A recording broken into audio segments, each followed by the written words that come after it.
शहापुरात घरफोडी, 5,92,000चा ऐवज लंपास। शहापूर पोलीस ठाणे हद्दीत अज्ञात चोरट्यांनी घरफोडी करून तब्बल 5,52,000 रुपयांचा ऐवज लंपास केल्याची धक्कादायक घटना उघडकीस आली आहे।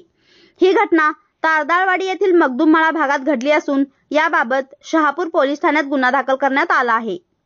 फिर्यादी शिल्पा राजाराम मगदुम वय 48 यांनी दिलेल्या माहितीनुसार 16 ऑगस्ट रोजी रात्री सुमारे 10:30 वाजल्यापासून 17 ऑगस्ट रोजी पहाटे 2:20 अज्ञात चोरट्याने त्यांच्या घरात चोरी केली।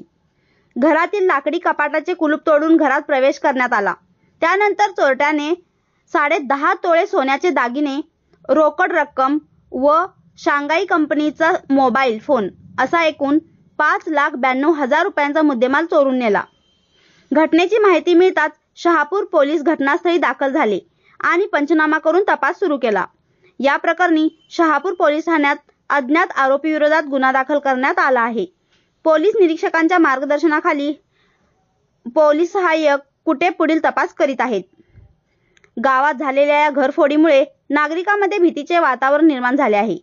चोरट्यांनी मध्यरात्री घरात घुसून मोठा ऐवज लंपास केल्यामुळे सुरक्षा व्यवस्थेवर प्रश्नचिन्ह उपस्थित होत आहेत। पोलिसांनी अज्ञात चोरट्यांचा शोध सुरू केला असून लवकरच गुन्हा उघडकीस येईल असा विश्वास पोलिसांनी व्यक्त केला आहे। MS51 न्यूज करिता मुबारक शेख।